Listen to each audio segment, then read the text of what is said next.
அப்படியே கொஞ்சம் கொஞ்சமாக அழகாக கதையை வந்து கொண்டு போயிட்டுருக்காங்க ஐயனார் துணையில். இப்போ வந்து பார்த்திங்கன்னா அதில் இப்போ சோழன் இருக்கும் பொழுதே இந்த சூர்யா பேசுகிறத கேட்டால் அவருக்கே கோவம் வருது, நமக்கும் கோவம் வருது. என்ன சொல்கிறாரு அப்படின்னா வந்து நான் அவருடைய எதிர்பார்ப்பை அவர் தெளிவாக சொல்லிக்கிறாருன்னு வச்சுங்க. ஆனால் மற்றவங்கள பொறுத்த வரைக்கும் இது வந்து எல்லாருக்கும் ஒத்து வர விஷயங்கள் கிடையாது. நீ இந்த மாதிரி படிக்கணும்னு ஆசைப்படுறது, வேலைக்கு போகணும்னு ஆசைப்படுறதுலாம் எனக்கு ஒத்து வராது.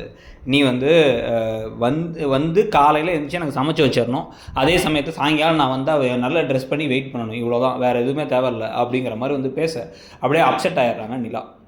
இதெல்லாம் தான் நிலா ஒரு முடிவெடுக்கிறதுக்கான காரணமாக பின்னாடி அமைய போகுது. இது அவங்க இப்போ வீட்டுக்கு போயிட்டு எனக்கு இந்த கல்யாணம் வேணான்னு சொன்னாலும் அவங்க அப்பா கிளம்பி வந்து என்ன சொல்கிறாரு அப்படின்னா, இதெல்லாம் ஒரு விஷயமாமா, நீ எதுக்கு வேலைக்கு போகணும், அவங்க வேலைக்கு போகணும்னு நீ சொன்னாலே நானே வேணாம் தான் சொல்லுவேன். அதெல்லாம் ஒன்றும் வேணாம், மாப்பிள்ளை நல்ல மாப்பிள்ளை, கல்யாணம் பண்ணிக்க, இதுக்கெல்லாம் ஒரு விஷயம்னு வருத்தப்படுற அப்படின்னு போயிடுறாரு. இதனால தான் அவங்க கடைசியில் இவ்வளோ சொல்லியும் கேட்குறா, அப்போ நான் ஓடி போகிறேன் அப்படின்னு ஓடி போகிறாங்க. அப்புறம் அவங்கள கரிச்சு கொட்ட வேண்டியது. ஸோ இந்த எல்லா விஷயங்களும் நடக்கும்போது இங்கே சோழன் வீட்டில் வந்து பார்த்திங்க அப்படின்னா வந்து சேரன் சோழன்லாம் எல்லோரும் இருக்க வீட்டில் இப்போ அங்கே வந்து கார்த்திகா வர வந்து கல்யாணம் புட்டுச்சாமேன்னு சந்தோஷப்பட, அப்போ நீ கல்யாணம் பண்ணிக்கிறியா அப்படிங்கிற மாதிரி வந்து அவங்களே ஒரு வார்த்தை கேட்குறாங்க, நான் கல்யாணம் பண்ணிக்கிட்டுமா அப்படிங்கிற மாதிரி கேட்கும்போதே கடுப்பாயிறாரு நடேசன். செருப்பெங்க அப்படின்னா ஓடிடுறாங்க. உனக்கு அவரை பிடிச்சிருக்குன்னா சொல்லு, நாங்களே தூக்கிட்டு போய் கல்யாணம் பண்ணி வைக்கிறோம் அப்படின்னு தம்பிங்கெல்லாம் சொல்ல, சேரன் அப்படிலாம் கிடையாதுன்னு வேற ஒரு பக்கம் சொல்கிறார்.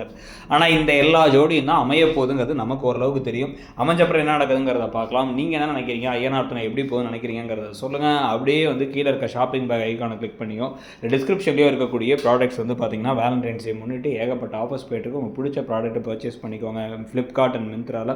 ஃப்ளிப்கார்ட்டில் இருக்க ஆஃபர்ஸாக மிந்த்ராவில் இருக்க ஆஃபர்ஸாக எது நல்லா இருக்குங்கிறதையும் சொல்லுங்கள். கூடவே வந்து இந்த சீரியல் உங்களுக்கு பிடிச்சிருக்கா, எப்படி இருக்குது, புதுசாக ஆரம்பிச்சிருந்தாலுங்கிற கருத்தையும் தெரிவிங்க. தேங்க்யூ.